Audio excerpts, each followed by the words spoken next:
Olá, professor. Meu nome é Lucas José e minha dupla é o Caio Tasti. E hoje aqui nós vamos falar um pouco do projeto que a gente criou para o trabalho final de SLP01.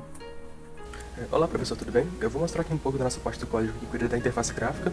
Para fazer todos os gráficos que nós estamos utilizando, a gente pegou os sprites do jogo original, do Pokémon Emerald de Game Boy Advance. Pegamos esse site aqui, da Sprites Resource, e aqui a gente consegue baixar as folhas de sprites que usavam no jogo original. E aí funciona da seguinte forma: nós baixamos as que fazia sentido pra gente e colocamos elas aqui, ó. Deixa eu abrir uma folha de sprite aqui pra mostrar. Essa aqui é a dos Pokémons. Cada Pokémon tem uma localização exata nessa folha e uma coordenada XY. Então, sabendo dessa localização de cada Pokémon, a gente consegue utilizar apenas uma imagem, que seria essa folha de sprites, mas que contém todas as imagens de Pokémon dentro dela. E é bem mais fácil pra gente, não tem que ficar criando um monte de arquivo nem nada.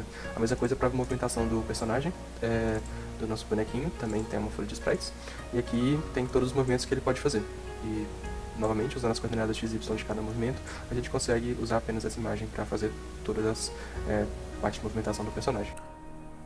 Vamos começar pelo main.cpp, que é onde o programa principal irá rodar. Iniciamos então declarando a biblioteca feita, que foi nomeada de main.h, sendo esse o lugar onde ocorre a declaração de todas as variáveis, structs e funções globais utilizadas por nós, além das classes, objetos e todas as outras bibliotecas, sendo essas as diversas bibliotecas que disponibilizam recursos do Qt, assim como a biblioteca time.h, que disponibilizou os valores randômicos, as variáveis do tipo int, x1 e y1, que indicam a posição do personagem no mapa, estado boneco, que indica os comandos do teclado, andando, que indica se o boneco está andando ou não, mapa ativado, que indica se o jogo está ou não no mapa, poké atual, que indica o Pokémon que está sendo usado nas batalhas, modo de jogo, que indica se o jogo está no modo de batalha ou não, as structs, que serão explicadas posteriormente, as classes QPokémon, que gera os objetos QPokémon, possuindo os parâmetros, a localização do sprite do Pokémon na imagem com todos os Pokémons, dado pelos floats imagem linha e imagem coluna, o tamanho de cada sprite, dados pelos floats largura e altura, e coloca a imagem na cena.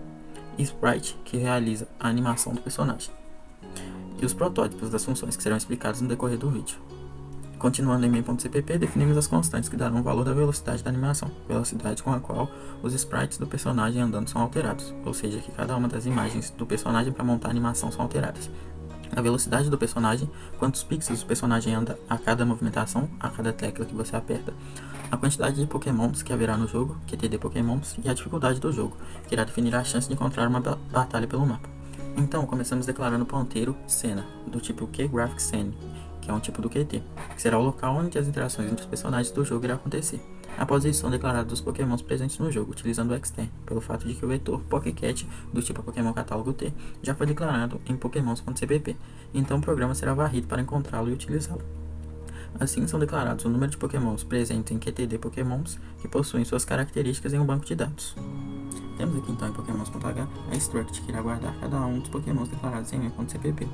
Esse struct irá receber valores do banco de dados, sendo esses os valores do tipo keystring, nome e tipo, e os valores do tipo inteiro, ID, geração, o nível de evolução do Pokémon, o ID do Pokémon para o qual ele irá evoluir, e as posições X e Y do sprite do Pokémon naquela imagem de sprites.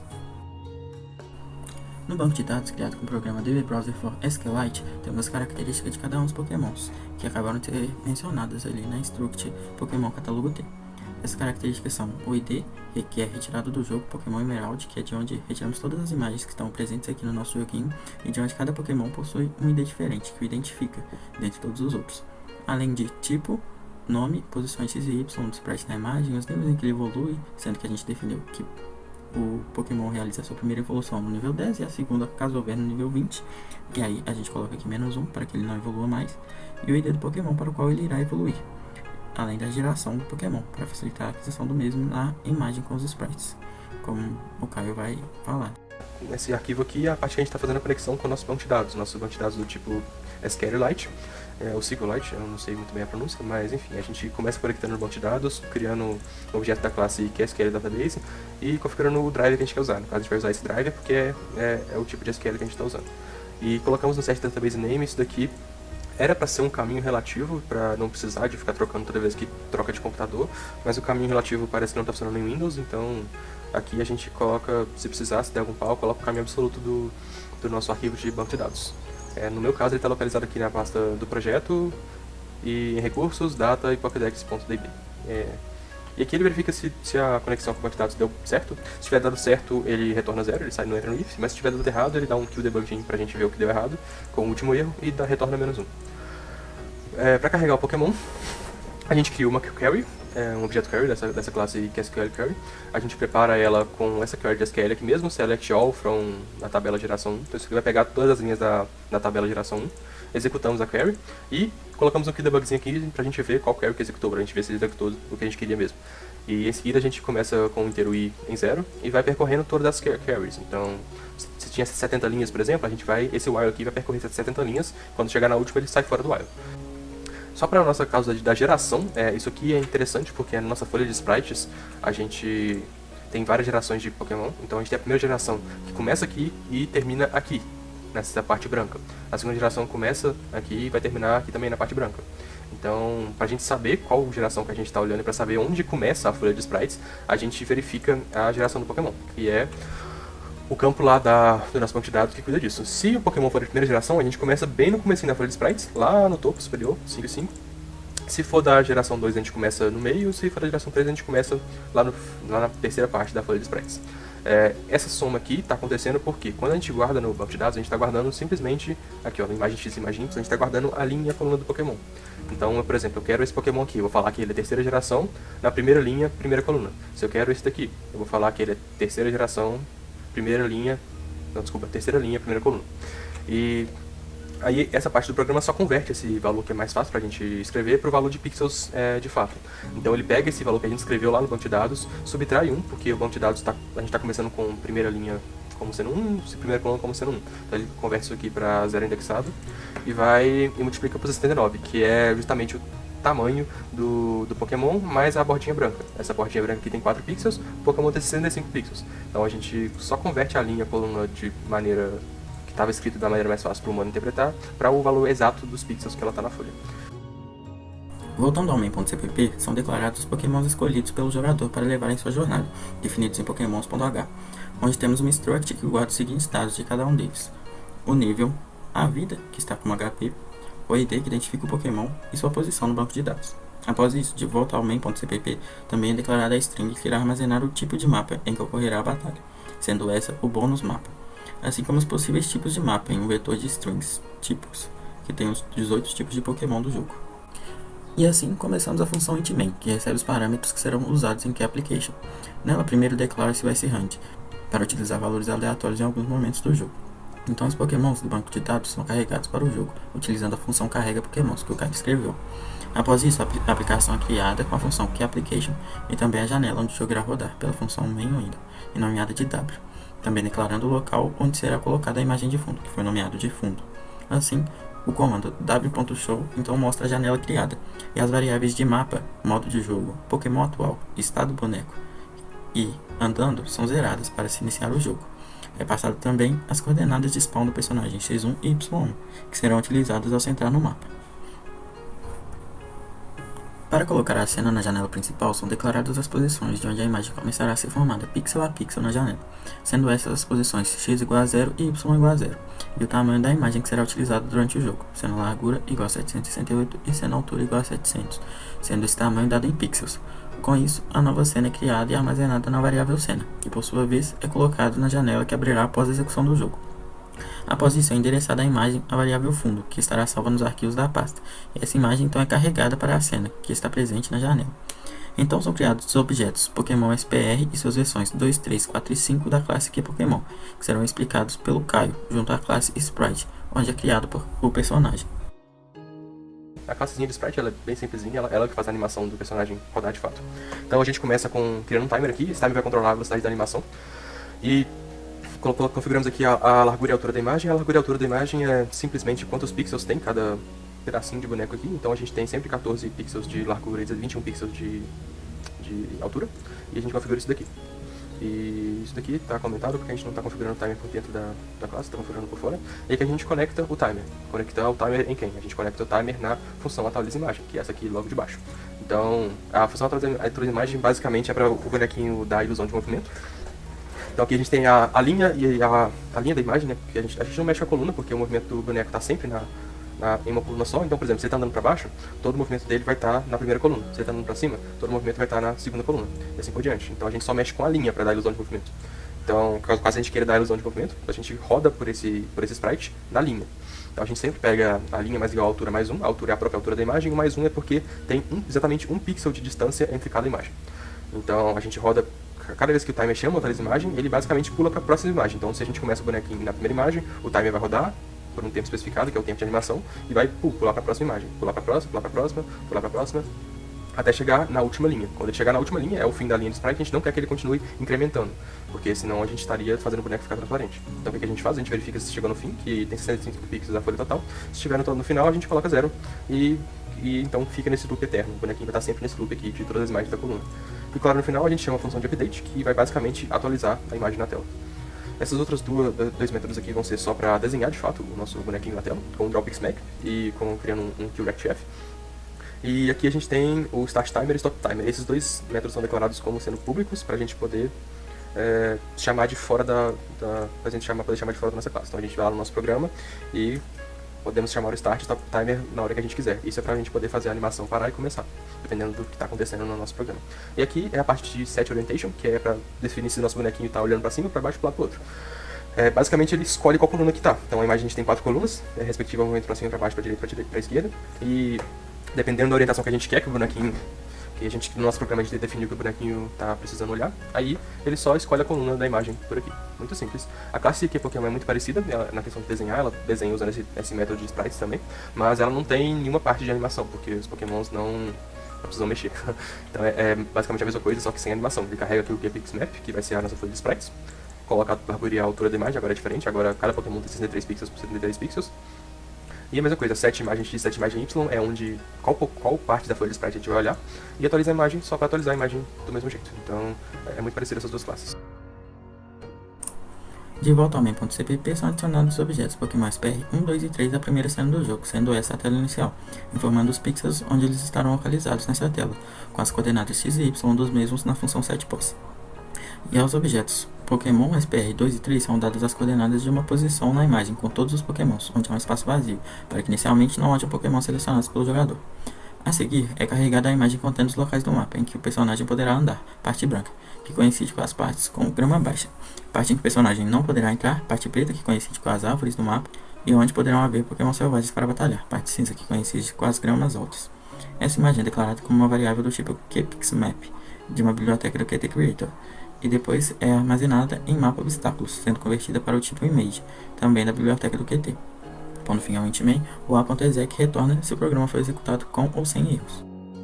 Aqui, nessa parte de interface gráfica no construtor da classe, colocando todos os style sheets, né, que seriam a fonte e a cor do texto que vai aparecer na parte de interface gráfica, assim como um temporizador. Esse temporizador aqui é a parte que vai fazer o loop principal do nosso programa rodar. Então ele é um QTimer aqui que vai estar sempre chamando nosso slotzinho de temporizador a cada 10 milissegundos. Então isso vai fazer nosso programa rodar bem rápido, esse loop principal do nosso programa rodar bem rápido, velocidade suficiente para que pareça para o usuário que está rodando em tempo real. Aí, aqui são só configurações iniciais da parte de estilização dos textos e geometria da barrinha de vida, né, que seria essa UI Health, e assim como também escondendo, né, com esse método setVisible, as coisas que não devem aparecer na tela ainda. Bom, aí nessa slot de temporizador, o que ele faz? A primeira coisa que ele faz é chamar o loop principal. Esse loop principal é aquele lá do main mesmo, que é esse loop aqui, é chamado a cada 10 milissegundos por esse método de temporizador. E assim que ele entra aqui também, ele pega qual Pokémon que você está olhando atualmente, isso aqui seria para aquela parte inicial de login, pega usando essa variável Pokéatual, que começa em 0 e vai aumentando cada vez que você aperta a tecla L e decrementando cada vez que você aperta a tecla J. Isso é para aquela parte de escolher os Pokémons, e ele pega todas as características dos Pokémons que vão ficar na tela naquele momento. Seria o nome, o tipo, a geração e qual evolução que ele está atualmente. Agora, na função loop principal, que utiliza de um temporizador para ficar sendo repetida, como Caio disse, começamos verificando se o intervalo de Pokémons para seleção na tela inicial se encontra dentro do esperado, sendo esse entre 0 e QTD Pokémons. Após isso, iremos visualizar o nível em que o Pokémon que está para a seleção evolui, e verificar se essa é a primeira, segunda ou terceira evolução do Pokémon com o uso do Switch. Seguindo, temos que quando o mapa for ativado, recebendo o valor 1, seu valor é zerado novamente para não ficar sendo recarregado várias vezes, e após isso é chamada a função inicializa mapa. Em inicializar mapa é colocado a imagem do mapa na cena e é adicionado o personagem a ela, retirando também todos os Pokémon, sendo esses ou das batalhas ou os da tela inicial. Voltando aqui ao Void Loop, caso a gente não esteja no mapa do jogo, nós estaremos então na tela inicial aqui, né? Nesse princípio. Então é colocado o Pokémon que está para seleção, naquele quadradinho verde primeiro, e aí é atualizada a imagem com a função que o Caio falou. Depois nós vamos para a função anda jogador. Em anda jogador, caso o modo do jogo seja igual a 1, ou seja, a gente não esteja no mapa, ele retorna. E aí, caso não, a gente vai para a função. Aqui na função, temos que se andando for diferente de 1, ou seja, se o boneco estiver parado e o estado do boneco for maior que 0, ou seja, caso alguma tecla seja apertada, então colocamos andando igual a 1 e começamos a animação do boneco. E caso uma tecla seja apertada, paramos a animação do boneco. Aí depois analisamos a tecla que foi apertada, comparando aqui com os valores das respectivas letras, né, A, W, S, D, da tabela ASCII. Então atualizamos as posições X e Y no boneco. Vale destacar em anda jogador também o uso da função checa posição válida, que checa se estamos nos limites do mapa, sendo esses definidos ou pela cor, caso a cor do chão seja igual a 0, ou seja, os espaços pretos naquela imagem que fica atrás do campo, e caso o limite seja menor que 0 ou maior que 660, que seria os locais onde a gente atravessaria o mapa, estaria fora da imagem em número de pixels, esses 660 e 0. Voltando aqui pro loop, temos as condições de batalha. Caso a cor do chão seja igual a 128, ou seja, aquela imagem que fica atrás do mapa seja cinza. Caso andando e seja igual a 1, e tá na hora também retorne 1, tá na hora que a função que escolhe a dificuldade do jogo sorteia quando vai haver ou não batalha aleatoriamente, de acordo com a dificuldade, e modo de jogo igual a 0, ou seja, a gente está no mapa. Aí é atribuído um espaço vazio ao bônus mapa e entra no modo de batalha.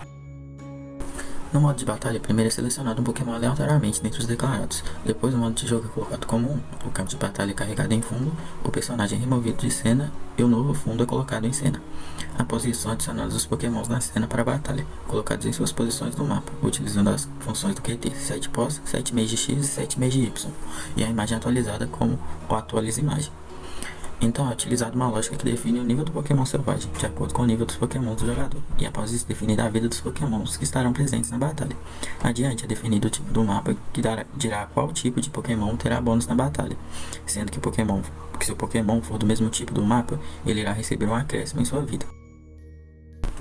Encerrando o loop principal, temos um for que verifica o nível dos Pokémons que batalharam, que pode se alterar após a batalha, sendo que quando o nível do Pokémon é maior do que o seu nível de evolução, ele evolui. E o for foi usado para passar pelos dois Pokémons do jogador. O modo de jogo seja 1, ou seja, caso a gente esteja no modo de batalha, a primeira coisa que ele vai fazer é colocar a barrinha de vida na tela, que seria a barrinha de vida 1 é a barrinha de vida do jogador, e a barrinha de vida 2 é a barrinha de vida de um Pokémon selvagem, e vai calcular também a vida total. Essa vida total aqui está sendo calculada para a gente poder saber quanto de vida preenchida tem na barrinha de vida do Pokémon. Então a primeira é calculada da mesma forma que a gente calculou lá no main mesmo. Em seguida, a gente coloca a geometria da barrinha de vida no lugar certo da tela. Aqui seria o tamanho X dela e aqui seria o tamanho Y dela. E aí em seguida a gente faz aparecer na tela o Poké 7, Poké 8 e Poké 9. Esses aqui são os textos que ficam lá na parte de cima da sequência de batalha. Vai aparecer aqui nesses textos, a gente mostra as strings aqui embaixo. O primeiro texto de batalha seria escrito a hora de batalha, aperte para atacar, aparece os dados do seu Pokémon, pegando sempre daquela nossa struct de catálogo de Pokémon, na posição da mochila do jogador, que guarda o Pokémon que está lutando atualmente, se é o seu primeiro ou seu segundo Pokémon. E a gente vai construindo essa string, aqui a gente coloca o tipo do Pokémon, que vai aparecer também na tela nesse momento, a quanto de vida que esse Pokémon tem e qual que é o nível do Pokémon. A mesma coisa pro oponente, mas em outra string. Agora é texto do oponente. E aí a gente pega essas duas strings que já estão montadas e só joga elas pra dentro do nome Poké 7 e nome Poké 8, pra fazer aparecer na tela na posição que a gente configurou. Bom, aqui embaixo, caso a gente... Essa parte do temporizador, ela lida com o caso de ganhar ou perder a luta. Se a gente tiver com o Pokémon selvagem, que é o nosso oponente, estiver com a vida menor que 0 e você apertar a tecla A, ele vai resetar tudo, ele vai sair do modo de batalha, ou seja, ele coloca a variável modo de jogo em 0, que é a variável de modo de jogo normal, sem batalha. Ele vai chamar a função que inicializa o mapa lá no main, que vai zerar tudo e começar a rodar o mapa de novo, e vai esconder todas as partes da interface gráfica. Então vai esconder os textos, vai esconder a barrinha de vida, e vai esconder também o textinho de vitória, que é aquele gráfico, aquele sprite que aparece quando você ganha ou perde. E além disso, caso você ganhe, ele faz outra coisa, que é aumentar o nível do Pokémon que está lutando em em seguida, esse else if aqui é só pra gente não entrar na condição antes. Então esse else if aqui na verdade ele ocorre antes do if. Mas aqui é aquela parte que aparece o texto de você venceu, aperte A pra continuar.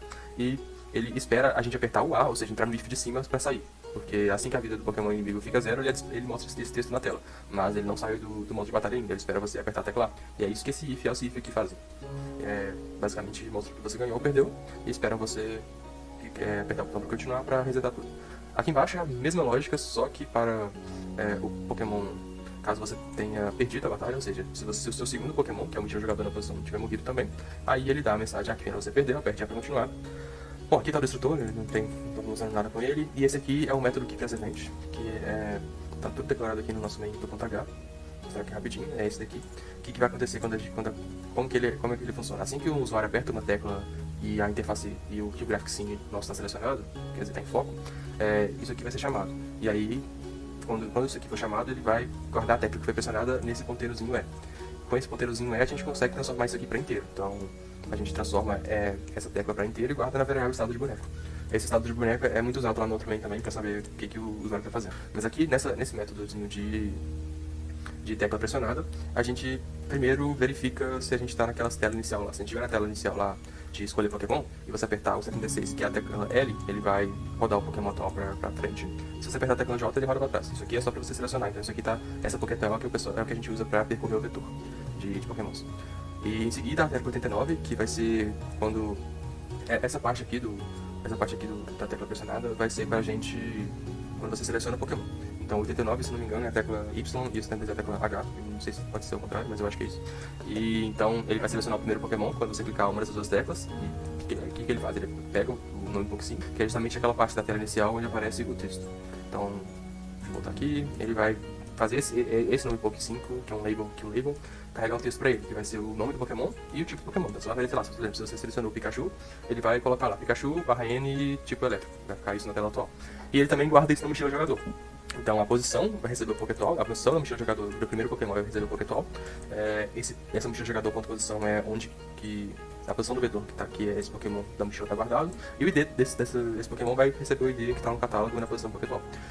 E a gente também faz o Pokémon aparecer lá, na tela de seleção. Então a gente carrega a imagem de X e Y porque anteriormente ela estava carregada como se fosse um espaço transparente. Agora não, a gente coloca X e Y da imagem, quer dizer, puxando da folha de sprites lá, vai puxar o Pokémon na posição X e na posição Y correspondentes. E também faz a imagem que é para fazer de fato o Pokémon aparecer. Aqui é a mesma lógica, só que para o segundo Pokémon. Então é outra tecla, outro texto e outra posição na mochila. Mas fora, e outro ponteiro de Pokémon Sprite para aparecer o seu segundo Pokémon. Ok. Caso, aqui já, esse outro else if aqui é para outro modo de jogo, ele vai ser chamado toda vez que a gente queira ir para o mapa, ou seja, quando a gente tá na primeira tela lá, se você estiver apertando a tecla T, que eu acho que é 84, é a tecla T, se você tiver escolhido dois Pokémons, porque se você não tiver escolhido dois Pokémons, o jogo não vai te deixar ir para o mapa, mas se você tiver escolhido dois Pokémons, tiver apertar a tecla T e o modo de jogo não for o modo de jogo de batalha, isso aqui tá aqui para que esse else if aqui não entre caso você esteja no meio da batalha, no meio do mapa, enfim. Para que a gente só quer que esse if entre caso você esteja na primeira tela do jogo, na tela de seleção. E aí, caso tudo esteja ok, ter selecionado esse Pokémon e apertar a tecla T, ele ativa o mapa, esconde tudo na interface gráfica que não é interessante mostrar agora e deixa o mapa rodar. Esse outro if aqui tá no temporizador, que é para a parte de batalha. Caso você aperte a tecla G, a tecla 71, ele vai chamar a função de calcular dano, que é onde que calcula o tanto de HP que seu Pokémon e Pokémon selvagem perde a cada ataque, basicamente.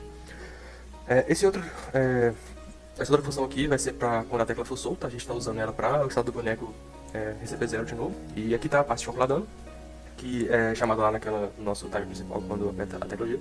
A primeira coisa que faz é a gente fazer o menos igual aqui, subtrair da vida do Pokémon selvagem o ataque do seu Pokémon, e subtrair do seu Pokémon o ataque do Pokémon selvagem. O ataque é basicamente o seu nível mais 1, então não tem muito mistério aqui. E a gente verifica também se algum Pokémon morreu. Se o Pokémon selvagem tiver morrido, a gente faz aparecer o textinho da vitória. E a gente faz aparecer, a gente carrega para esse textinho da vitória o CSSzinho aqui do in.png, aqui no sprite de vitória. Mesma coisa se o... Mentira, a mesma coisa não, quase a mesma coisa. Se o seu primeiro Pokémon tiver morrido, a gente troca o Pokémon lutando, que é o Pokémon que tá na batalha para 1, que é o segundo Pokémon. Troca a fotinha também pro segundo Pokémon. Então lá naquele cantinho da batalha tava com o primeiro Pokémon lutando, agora, caso ele tenha morrido, a gente troca a fotinha também pro seu segundo Pokémon. E aí, caso o seu segundo Pokémon morra, né, que seria o mochila jogador na posição 1, aí sim a gente dá o textinho de derrota. A gente aparece novamente com o label quer dizer, texto visível, o label de vitória, e coloca pra ele a fotinha de derrota. É a mesma coisa aqui, só que aqui em cima tá com vitória e aqui em cima tá com derrota.